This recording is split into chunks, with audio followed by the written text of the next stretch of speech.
Hi hello ಎಲ್ಲರಿಗೂ ನಮಸ್ಕಾರ. Welcome back to Pedanagari foods. ನಾನು ಗೀತಾ. ಇವತ್ತಿನ recipe Christmas special chocolate sponge cake. ಇದನ್ನ ತುಂಬ ಸಿಂಪಲ್ಲಾಗಿ ಹಾಗೆ ಟೇಸ್ಟಿಯಾಗಿ ಹೇಗೆ ಮಾಡ್ಕೊಳ್ಳೋದು ಅಂತ ನೋಡೋಣ. ಹೊಸದಾಗಿ ಯಾರಾದರೂ ನನ್ನ ಚಾನಲ್ನ ನೋಡ್ತಾ ಇದ್ದೀರಿ ಅಂದರೆ ಈಗಲೇ ಸಬ್ಸ್ಕ್ರೈಬ್ ಮಾಡ್ಕೊಳ್ಳಿ.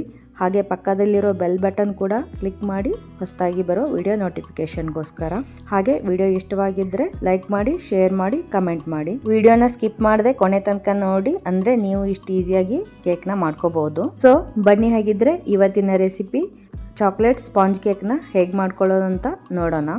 ಮೊದಲಿಗೆ ನಾನಿಲ್ಲಿ ಒಂದು ಬೌಲ್ ತೊಗೊಂಡಿದ್ದೀನಿ. ಅದಕ್ಕೆ 3/4 ಕಪ್ನಷ್ಟು ಮೈದಾ ಹಿಟ್ಟು, ಆಮೇಲೆ 1/4 ಕಪ್ಪು ಕೋಕೋ ಪೌಡರು, ರುಚಿಗೆ ಪಿಂಚ್ ಆಫ್ ಸಾಲ್ಟ್, ಆಮೇಲೆ cooking soda 1/2 tea spoon, baking powder 1 tea spoon. ಇದನ್ನೆಲ್ಲ ಹಾಕೊಂಡ್ಬಿಟ್ಟು ಇದನ್ನು ಹಿಂಗೆ ಜರಡಿ ಇಟ್ಕೋಬೇಕು. ಅಂದರೆ ಅದರಲ್ಲಿರೋ ಗಂಟುಗಳೆಲ್ಲ ತೆಗಿಬೇಕಾಗತ್ತೆ, ಹಾಗಾಗಿ ಜರಡಿ ಹಿಡ್ಕೋಬೇಕು. ನೋಡಿ, ಈ ಥರ ಗಂಟುಗಳನ್ನ ತೆಗೆದುಬಿಡಬೇಕು. ಇವಾಗ ಅದನ್ನ ಒಂದು ಸಲ ಮಿಕ್ಸ್ ಮಾಡೋಣ. ಇದು ಮೇನ್ ಇಂಪಾರ್ಟೆಂಟ್ ಸ್ಟೆಪ್ಪು, ಜರಡಿ ಹಿಡ್ಕೊಳ್ಳೋದು. ಇವಾಗ ಇನ್ನೊಂದು ಬೌಲಿಗೆ ನಾನು 3 ಎಗ್ಗಳನ್ನ ಹಾಕ್ಕೊಳ್ತಾ ಇದ್ದೀನಿ. ಎಗ್ ಬೇಡ ಅನ್ನೋರು ನೀವು ಇದಕ್ಕೆ ಮೊಸರು ಅಥವಾ ಕಂಡೆನ್ಸ್ ಮಿಲ್ಕ್ ಯೂಸ್ ಮಾಡ್ಕೋಬಹುದು.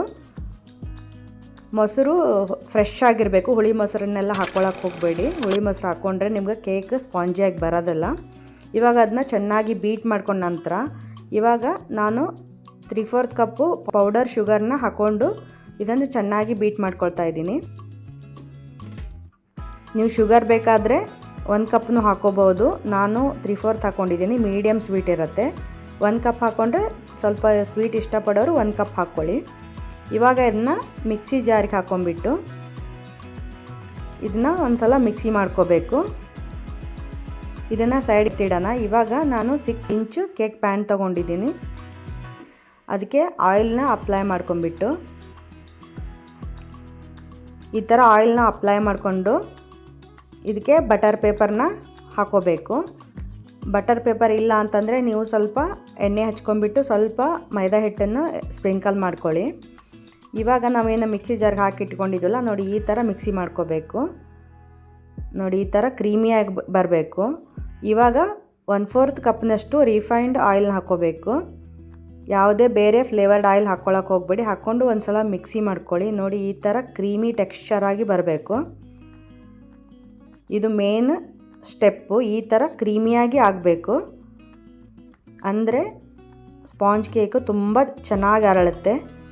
ಇವಾಗ ನಾವು ಡ್ರೈ ಇಂಗ್ರೀಡಿಯೆಂಟ್ಸ್ ಏನು ಒಂದು ಬೌಲಲ್ಲಿ ಇಟ್ಟಿದ್ವಲ್ಲ ಅದನ್ನು ಹಾಕ್ಕೊಂಬಿಟ್ಟು ಇದು ಕಟ್ ಆ್ಯಂಡ್ ಫೋಲ್ಡ್ ಮೆಥಡಲ್ಲಿ ನಾವು ಮಿಕ್ಸ್ ಮಾಡ್ಕೋಬೇಕಾಗತ್ತೆ. ಹೆಂಗೆ ಬೇಕಂದರೆ ಹಾಗೆ ಮಿಕ್ಸ್ ಮಾಡಿಕೊಂಡ್ರೆ ಕೇಕ್ ಸರಿಯಾಗಿ ಬರಲ್ಲ. ನಾನು ತೋರಿಸ್ತಾ ಇದ್ದೀನಿ ನೋಡಿ, ಆ ಥರ ಮಿಕ್ಸ್ ಮಾಡ್ಕೋಬೇಕು. ಇವಾಗ ಇದಕ್ಕೆ ಒಂದು 4 ಟೇಬಲ್ ಸ್ಪೂನಷ್ಟು ಬೆಚ್ಚಗಿರುವಂಥ ಹಾಲನ್ನು ಹಾಕಿ ಮಿಕ್ಸ್ ಮಾಡ್ಕೋಬೇಕು. ಇವಾಗ 1 ಟೀ ಸ್ಪೂನಷ್ಟು ನಿಂಬೆಹಣ್ಣಿನ ರಸ ಹಾಕ್ಕೊಂಡ್ಬಿಟ್ಟು ನಿಧಾನವಾಗಿ ಮಿಕ್ಸ್ ಮಾಡ್ಕೊಳ್ಳಿ. ನಿಂಬೆಹಣ್ಣಿನ ರಸ ಬೇಗ ಆ್ಯಕ್ಟಿವೇಟ್ ಆಗಲಿಕ್ಕೆ ಹಾಕ್ಕೊಳ್ಳೋದು. ನೋಡಿ, ಬ್ಯಾಟರು ಈ ಕನ್ಸಿಸ್ಟೆನ್ಸಿಯಲ್ಲಿ ಇರಬೇಕು. ನಿಮಗೆ ನೋಡ್ಕೊಂಬಿಟ್ಟು ಹಾಲನ್ನು ಹಾಕ್ಕೋಬೋದು, ಇನ್ನೊಂದು ಟೀ ಸ್ಪೂನ್ ಬೇಕಿದ್ದರೆ. ನೋಡಿ, ಈ ಕೇಕನ್ನು ಮಿಕ್ಸ್ ಮಾಡ್ಕೊಳ್ಳೋಕ್ಕೆ ಈ ಥರ ಸ್ಪೂನ್ ಇದ್ದರೆ ತುಂಬ ಹೆಲ್ಪ್ ಆಗುತ್ತೆ. ಇವಾಗ ನಾವೇನು ಆಯಿಲ್ ಮತ್ತು ಬಟರ್ ಪೇಪರ್ನ ಹಾಕಿಟ್ಟಿದ್ವಲ್ಲ ಆ ಟಿನ್ಗೆ ನಾನು ಮಿಕ್ಸರ್ನ ಹಾಕ್ತಾಯಿದ್ದೀನಿ, ಕೇಕ್ ಮಿಕ್ಸರ್ನ. ನೀವು ಎಗ್ ಬೇಡ ಅಂದರೆ ಫ್ರೆಶ್ ಮೊಸರನ್ನ ಕೂಡ ಯೂಸ್ ಮಾಡಿಕೊಂಡು ಮಾಡ್ಕೋಬಹುದು. ಆಮೇಲೆ ಕಂಡೆನ್ಸ್ ಮಿಲ್ಕನ್ನು ಯೂಸ್ ಮಾಡಿಕೊಂಡು ಮಾಡ್ಕೋಬಹುದು.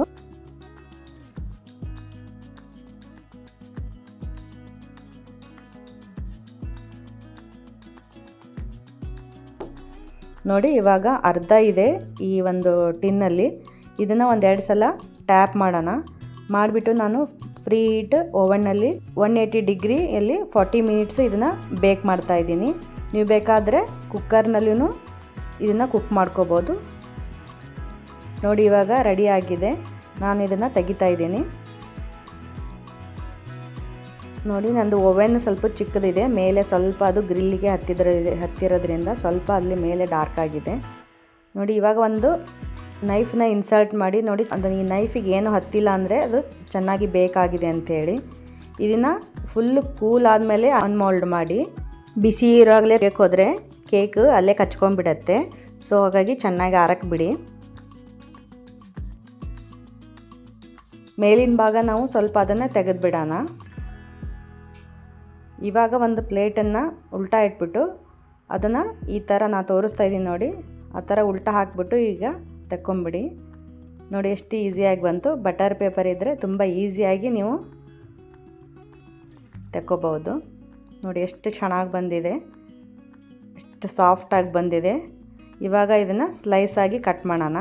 ತುಂಬಾ ಸಾಫ್ಟಾಗಿ ಬಂದಿದೆ. ಸೊ ನೋಡಿದ್ರಲ್ಲ, ಎಲೆಕ್ಟ್ರಿಕ್ ಬೀಟರ್ ಇಲ್ದೇ ನಾವು ಮಿಕ್ಸಿ ಜಾರ್ನಲ್ಲಿ ಇಷ್ಟು ಸ್ಪಾಂಜಿಯಾಗಿ ಇಷ್ಟು ಈಸಿಯಾಗಿ ಮಾಡ್ಕೊಳ್ಳೋದನ್ನು ತೋರಿಸ್ಕೊಟ್ಟಿದ್ದೀನಿ.